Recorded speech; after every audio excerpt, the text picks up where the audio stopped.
Hello and welcome to the Work of Thy Hands podcast, where we interview Christian creatives conversing on the ways they have seen their creative projects as co-creative efforts with Christ. I'm your host, Allison Ramirez, and the owner of Trinity Publishing, and I'm excited to welcome our next guest to the podcast, Sarah Crowne. Sarah is a Pushcart Prize and Best of the Net nominated writer and storyteller from New England. She's been passionate about stories since she was a child, and that curiosity has carried her through a career as both a writer and a lawyer. She loves creating immersive worlds full of mystery, suspense, and emotional depth, often centering on strong, complex women navigating extraordinary challenges. Her work spans time travel mysteries, psychological thrillers, fantasy, and poetry. While not all of her stories are outwardly Christian, faith informs the themes she explores: hope, redemption, and the ways God works in our lives, even in the midst of uncertainty or difficulty. Ultimately, Sarah writes to entertain, challenge, and encourage readers, inviting them to step into stories that explore both the human heart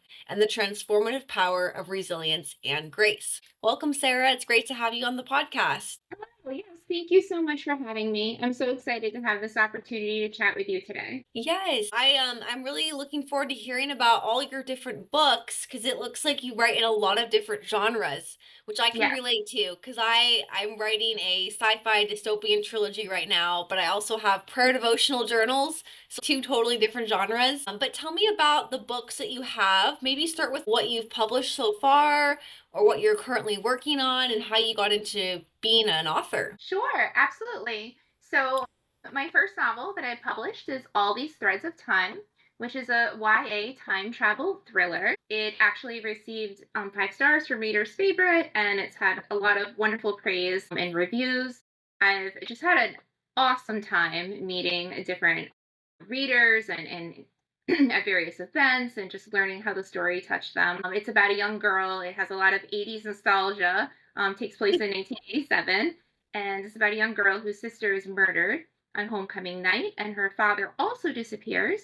And she simultaneously discovers the ability to time travel. So she goes on this huge adventure with her brother Sebastian to try to catch the killer using her newfound ability. So that was a lot of fun to write. But like you, I do write in a lot of different genres. I also had a Rebel Writers series, which was really born out of my passion for storytelling, where I traveled all over the East Coast, from Maine to Georgia, visiting different historic author homes and learning about their lives. I started writing about it on Substack, just sort of my adventure of learning about these writers and sitting in Rudyard Kipling's office at his desk and, to Emily Dickinson's bedroom where she wrote so much all of her poetry and Yeah. just that experience of that.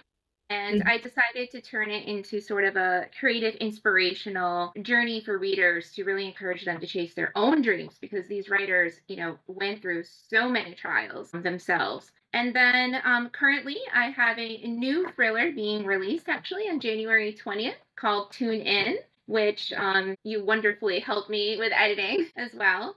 And Tune In was a lot of fun to write. It follows a pop star who has telepathic abilities and she's investigating her mom's murder. I'm also working on a poetry book I hope to release, a fantasy book, and another mystery. So there's a lot going on in the background, but right now it's All These Threads of Time, Tune In, Rebel Writers. Well, first of all, congrats on the upcoming release date. Yes, Thank you. because I know we worked together on that book Tune In last year, and yeah, it's exciting that it's officially going to be coming out in a little over a week. Yes, yes, I'm so excited to share it with readers. It's very different from All These Threads of Time, but it's a lot of fun. So Yeah. I So can't then, wait to how share. many books will that be for you that you've published at that point? That will be 4 that I've published so far. Um, For those who are listening, do you traditionally publish or self-publish? so I am an indie writer. I started my own publishing company called What's Going On, SLN Publishing. And that was Mhm. really a creative choice. I really love having the freedom to be creative with my work. So, yeah. Yes, that's great to hear because I did the same thing as I was wondering if I should indie publish or traditionally publish, and I started with trying to pursue traditionally publishing, and then When that didn't work out, I went the self-publishing route, and same thing, I created this branded name behind the book so that that's your publisher, right? Is your what's going Yes, on name. absolutely. And I really think it doesn't, every path is different and every path is hard.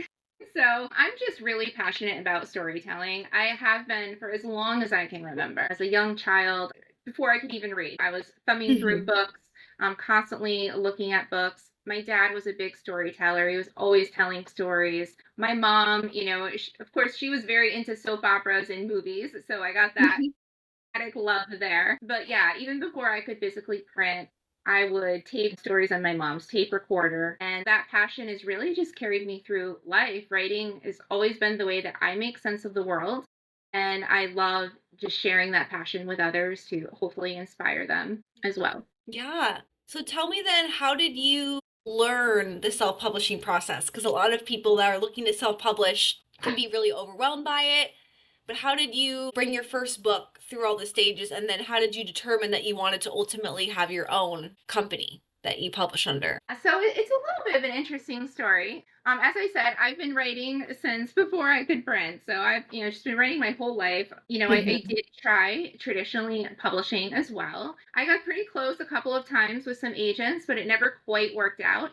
But I just kept writing and I kept writing. I had two other novels that I completely, finished before All These Rise of Time came out. I Mhm. started actually professionally studying writing through the UCLA Writers Program. And through that program, made many friends with just other students and other writers and teachers. And I ended up meeting a man named John Truby, who is a Hollywood script doctor. So he basically works with screenwriters in Hollywood on movies and best-selling authors, and he's sort of like a developmental editor, I guess you would say. He's a story structure guru. I've been studying with him for 10 years, and part of about 5 years of that time, I've been personally mentoring under him. So he really inspired me to sort of chase my dreams. Simultaneously, I was obsessed with pop stars and wanted to be a pop star myself. And one singer that I just always loved was Debbie Gibson. And the reason that I loved her growing up was because she wrote her own music and, produced it herself. And I just, even as a young girl, I thought that was so amazing and wonderful to be able to do everything, on your own, to really have that creative power. And I ended up meeting her as an adult, and she is actually fully indie in the music business. She has her own record company, she still releases her own records. That experience made me think about my childhood dreams and just where I was at that time. And I thought, I can do this on my own. I can start my own publishing company. I was really hungry to share my work with readers and to start having that connection. So I started slow. I actually just started with my Substack, Busy Lady, and just building, a relationship with readers and getting out there to share my work and having it, open for comments and people to say things and kind of getting over that.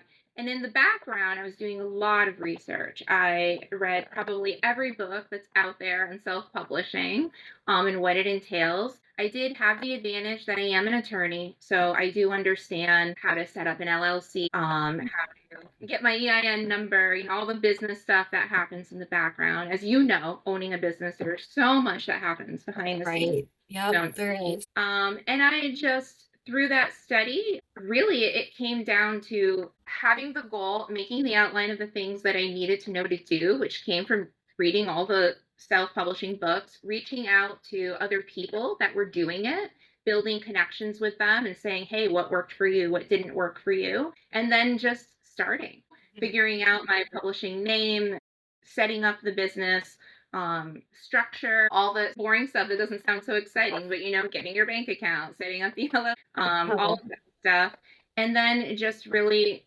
getting out there and releasing my work to see how it went. And here we are. yeah. Yeah, thanks for sharing that. I love that you had a mentor in music. Yes, so I would say it was an inspiration Okay. that I just grew up loving her music and always really respected that she created everything on her own. To be a young girl recording her own music in her own studio, producing it, that to me was so inspiring. And to then actually meet her later in life and thinking of that me as a little girl and like my aspirations and dreams and always wanting to share my work and art with other people and seeing how she was doing that independently. And I Mhm. thought, wow, if she can do it independently, like I sure can do it independently. Yeah. And when meanwhile, just through all the wonderful writing teachers that I've had, and especially, John Truby, whose philosophy has always been carpe diem, seize the day, get out there and live every day like it's your last. And Yeah. I thought I really wanted to have that relationship with readers. And I felt that I was getting that block from the traditional publishing world where I wasn't getting that opportunity to start building that relationship with readers. And story is a two-way street. As a writer, help us learn and grow. I learn more about myself with every story that I write. And it also is there to inspire and encourage other readers as well. So it kind of felt like if I wasn't sharing it with someone else, that the story wasn't fully alive yet, right? Because it wasn't fulfilling its full purpose of what God intends it to do. So I just said, hey, this is a big risk and it will be a lot of work, but it's also very rewarding to go through that process. So I would say for anyone that's thinking about self-publishing, the first thing that you honestly have to do is to just get over your fear of sharing your work. Some people, your work isn't for everyone. Some people will love it. Some people won't like it. Even the best writers get 1-star reviews sometimes on Goodreads. Like it happens. You can't let that get you down. You know your story. If you've put the, work and effort and the study into it and your heart into it, it will, God will bring it to the right readers that need to discover it. And then next, you have to treat it as a business. That side of it is you have your writing and creative side, but you have the business as well. So you need to think about what kind of structure you're going to have. If you're going to LLC, if you're not going to LLC, you need, to get your tax items together, speak to an accountant, all that sort of basic stuff. Um, Mhm. and then just really reaching out to other authors that, I mean, so many authors were so wonderful in just helping me and continue to help me on this journey, as I'm writing stories and discovering things, how to market appropriately or, whatever it is. There's so much that happens that, we don't always post about in an Instagram reel that Mhm. on behind the scenes. So you really need that support of other writers to walk that path with. Exactly. And I'm glad that you spoke to a little bit to the business side of things because yeah, we're in a sense taking the place of the publishing company that we would traditionally publish through. Yeah.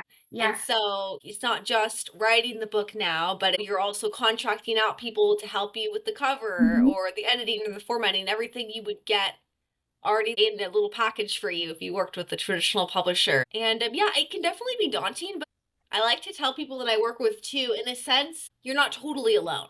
Even though it's like indie publishing, independent, you're working with your team of people that you go out and you find. Yes. And like you said, if Exactly. you've got a community of other people, like other authors, if you're in a critique group or you're in an online writing community, which I highly recommend, don't just be all by yourself, in your writing bubble. You eventually got to share your work with people. And it sounds like for you, that was Substack. So were you on Substack before you even published your first book? I was, yes. I started on Substack. That was really my first. I mean, I had been published before. I'd had a lot of poetry published and creative nonfiction essays and that sort of thing, some fiction in different literary journals and things like that. But I was hungry for like knowing readers, having that connection where I could write something, share it, and then they could immediately like comment to me or write to me or tell me how it may or may not have inspired them. So hopefully it inspired them. And I really needed to like get over that fear of just sharing my work because I just had so much work like that wasn't being read. And Mhm. so yeah, I decided to start my Substack. I called it a busy lady, sort of as tongue in cheek, because people meet me and they say like, "Wow, you're a mom, you're a lawyer, you're a writer, you're such a busy lady." And I know they meant very well by it, but it was just kind of like this undertone and Right. of like you're only allowed to be one thing. And Mhm. I, think that God gave us many talents and we can be many things. And, I want to share everything, all of the talents that I have Yeah. with the world. And so it was sort of like, well, okay, I'm going to have a Substack called The Busy Lady, and I'm going to show you how I get it done. Yeah. As I started writing, though, of course, I'm being a creative person, there's different things that inspire me or different things that I'm working through. So really the Substack is not necessarily just a like how to organize your time, though I do have posts that are like that. A lot of them are inspirational posts or reflections or creative nonfiction. I interview other authors, other storytellers that come on to share their stories. I started writing a lot about the various writer houses that I was visiting, just really anything that can inspire people to chase their own dreams. I like how you use Substack in a variety of ways because that I was introduced to Substack maybe 2 years ago, and at first I was not sure how I wanted to use it. And yeah, I've used it to share sneak peek chapters of my upcoming books. I've used it, yeah, Mhm. to share reflections and updates on my life, and I'm beginning to use it now as like a community for other people who are self-publishing actually their books. There's like a little chat feature in Substack where you can have people ask their questions and communicate in the Mhm. chat. That's where I post a lot of these podcast episodes on there. So I like that Substack has a lot of features to it. Like it's good for reading, and then you can also use it. Like I like the community element of it too. Yeah, same. I absolutely love it. Like I said, it was a great opportunity just to get out there, meet other writers, have that community with other, readers as well. So it's just, you know, I highly recommend it for anyone to have it. Yeah. And then lastly, your advice that you gave in the intake form for other Christian creatives. You said, one piece of advice I always share is to embrace the unique way God has wired you. Don't feel like your creativity has to fit a particular mold or genre just because it's Christian. Let your gifts and passions guide you and trust that God can use your authentic voice in ways you might not expect. Also, don't underestimate the value of persistence. Writing, art, or any creative work requires discipline and patience, but it's also about staying open to God's guidance in your process. Seek Him in your work, but don't be afraid to explore bold ideas or tackle hard questions. Faith often grows in the tension, and creativity can be a powerful way to inspire hope and reflection in others. Finally, surround yourself with a supportive community of fellow believers who encourage, challenge, and pray for you. Having people who understand both your faith and your craft makes a huge difference in sustaining your creativity over the long term. So there's so many great like tidbits of wisdom there. Well, Sarah, it's been so great having you on the podcast. And for those who are listening, if you want to go ahead and check the show notes, I'm going to link to Sarah's email and website and Instagram. And be sure to check out her forthcoming book, Tune In, which is coming out in just a little over a week.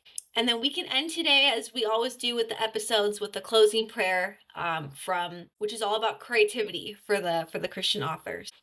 Creator of the universe, how infinite and astonishing are your worlds. O divine imagination, you created a creator when you imagined me into existence. Breathe breath into so much dust, and let me lament for forgetting daily to rise up out of the clay. Free me from the deceit of the mundane and from the lure of comfort which dulls all my given edges. Most of all, light of my light, forgive my blindness, open my eyes, and salt me with newness and dreams.